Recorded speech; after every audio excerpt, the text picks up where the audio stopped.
हर हर महादेव। श्री शिवाय नमस्तुभ्यम। सभी को गुड मॉर्निंग। और मेरा सुबह सुबह सुबह हो चुका है। आप सभी को सावन की तीसरी सोमवारी की और नाग पंचमी की ढेर सारी शुभकामनाएं। अभी मैं घर का थोड़ा बहुत काम करने के बाद फिर अपने अपने थोड़ा सा केयर कर रहे हैं, अपना खुद का केयर कर रहे हैं, क्योंकि धूप में और धूल मिट्टी के कारण बाहर भीतर करते करते धूप में मेरा फेस बहुत ज़्यादा डल हो गया है। तो थोड़ा सा इसमें क्रीम, मसाज क्रीम लगा के हम थोड़ा सा मसाज कर रहे हैं अपना फेस का, क्योंकि कभी कभी फेस का भी अपने ऊपर अपना केयर भी करना ज़रूरी होता है। अगर अपने केयर नहीं कीजिएगा तो आगे चल के दिक्कत आती है, और फिर वो दिक्कत कोई समझने वाला नहीं होता है। खुद जितने आप अपने आप को समझिएगा उतना बेहतर होता है। कोई नहीं समझता है। अपने आप को समझना बहुत ज़्यादा ज़रूरी होती है। वो जाके बहुत दिन के बाद समझ में आती है दिमाग में कि हाँ, अपने आप को भी समझना है और अपने आप के लिए भी टाइम देना है। वो जाके जब आधा एज ख़त्म हो जाता है तब पता चलता है कि अपने आप के लिए भी टाइम निकालना है। फिर मैंने ये करने के बाद फिर नहाने के लिए चले गए। घर का जो भी काम धंधा था कर लिए, उसके बाद नहाने के लिए गए। फिर नहा के निकले तो कपड़ा उपड़ा था, धो के निकले। फिर हम छत पे गए कपड़ा डालने के लिए। फिर तैयार होने लगे, क्योंकि मंदिर जाना है। घर में तो पूजा डेली होता ही है अभी, और ऐसे भी हमेशा होता ही है, लेकिन थोड़ा मंदिर जाना है तो मंदिर तो ऐसे नहीं जाएंगे, थोड़ा सा सज सवर के ही जाएंगे ना। थोड़ा सा तैयार व्यार हो के मेकअप वेकअप करके जाएंगे। तो फिर मैंने तैयार होने लगे तैयार। और हम कैसे लग रहे हैं साड़ी में, ये आप लोग ज़रूर कमेंट करके बताइएगा। फिर मैंने सिंदूर किया, सिंदूर करके, और सुहागन महिलाओं का सबसे जो कीमती चीज़ होती है वो तो सिंदूर होती है। तो फिर मैंने सिंदूर किया। फिर मैंने नाक पर से भी सिंदूर किया, क्योंकि बिहार में नाक पर से सिंदूर करना एकदम जो है परंपरा है, और बहुत ही अच्छा लगता है नाक पर से सिंदूर करने के बाद। और हम लोग जब नाक पर से सिंदूर करते हैं एक अलग ही चमक आ जाती है चेहरे पे, और अच्छा लगता है। भोलेनाथ जी यही प्रार्थना करते हैं कि सभी भी महिलाओं को जो है सुहाग बनाए रखना। भोलेनाथ जी, माता पार्वती जी से ही प्रार्थना करते हैं, सभी का सुहाग की रक्षा करते हैं बाबा भोलेनाथ, माता पार्वती जी, और करेंगे आगे। फिर मैंने पैर में अलता लगाया। ये भी बिहार का मेरी परंपरा है, जो पैरों में अलता, कोई भी शुभ काम होता है तो पैरों में अलता लगाया जाता है। देखिए आज मैंने कैसा डिजाइन बनाया है। डिजाइन बनाने के चक्कर में पूरा पैर मैंने कलर कर लिया। फिर हम जो है निकल पड़े पूजा करने के लिए, घर में ही पूजा करने के लिए चल पड़े। फूल देख के मेरा मन आज खुश हो गया। बहुत फूल, रंग बिरंग के फूल थे। फिर पूजा करने के लिए फिर मैंने घर में ही गंगा जल तो हम पूरा नहीं यूज कर पाते हैं, थोड़ा सा जी मिला लेते हैं जल में।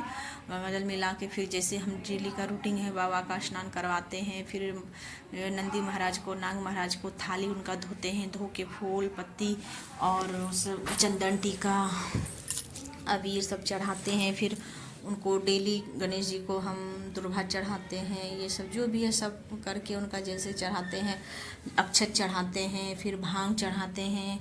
यही सब चढ़ाने के बाद मूंग दाना हम डेली मूंग दाना यानी मूंग चढ़ाते हैं। तो हम सब फिर मिश्री कुछ मीठा चढ़ाते हैं, थोड़ा बहुत चीनी या मिश्री कुछ भी बतासा फिर मैंने कान्हा जी को भी स्नान करवाया, लेकिन कान्हा जी का कपड़ा फट गया था तो उनका सिलाई मैंने हाथ से ही किए। फिर नहवा के उनको भी बैठाए। फिर जाके मैंने गमले में डेली हम पार्थिव शिवलिंग का जो बनाते हैं वो हम बनाए। अभी इधर से हम 2-3 दिन से 2 बना रहे हैं, क्योंकि मेरा 4-5 दिन पूजा छूट गया था।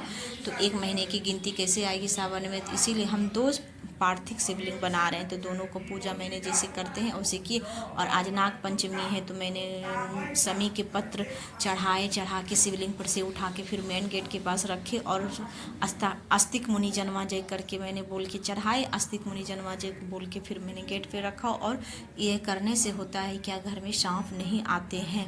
और आज नाग पंचमी है, फिर मैंने कच्चा दूध भी चढ़ाए बाबा को, नाग बाबा को, भोलेनाथ जी को।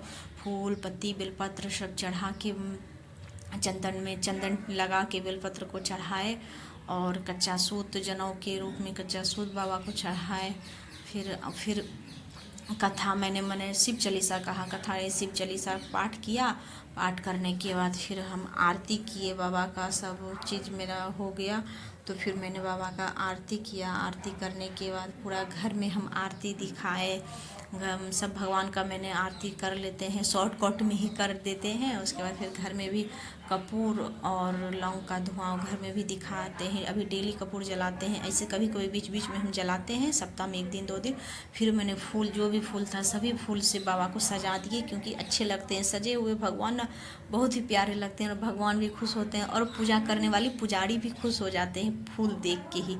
और कुछ हो ना हो लेकिन फूल हो जाने से फिर आरती करने के बाद फिर जो है घर में अच्छी तरह आरती किए, आरती करके और घंटी तो बजना ही चाहिए। कहा जाता है पूजा घंटी बजने से नकारात्मक ऊर्जा निकलती है घर से, सुबह और शाम घंटी बजाना चाहिए। तो मैंने घंटी बजा के पूरा आरती किया। आरती करने के बाद घर में अगर घंटी बजाए, घंटी भी बजाना चाहिए और धूप भी दिखाना चाहिए पूरा घर में।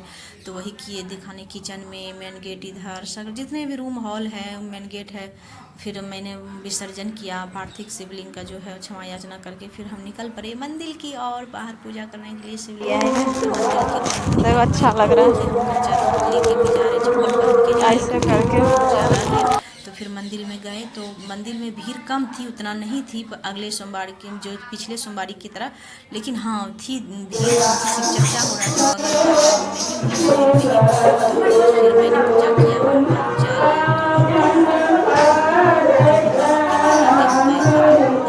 धूप दिखाए। फिर मैंने बाबा को क्षमा याचना मांगे, प्रणाम किया। फिर जाके थोड़ा सा शिव चर्चा में हम चले गए, बैठ गए वहीं पर और शिव चर्चा का भजन किया।